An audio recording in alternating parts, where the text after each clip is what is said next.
आयचे पयलें वाचप आमी आयकलें हाबाकूक प्रवादी भावार्थानच देवाक प्रश्न विचारता, कितले दीस मेरेन हांव तुका उलो मारूं, मागणें करूं आनी तूं म्हाका जाप दिवचो नाय?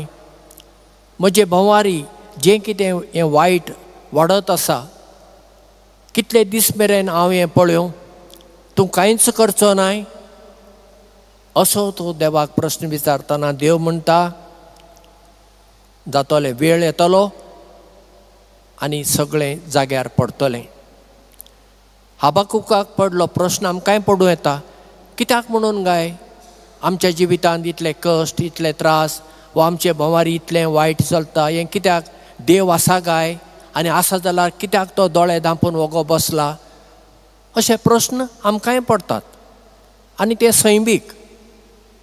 पूण आयचें पयलें वाचप आमकां धीर दिता.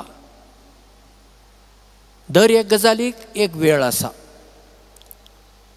जो वेळ येतोच नीत जातलीच, सगळ्यांची जातली, म्हजी जातली, तुमची जातली, सगळ्यांची जातलीच. नीत नासतना कोणाकूच फुडें वचूंक मेळचें ना.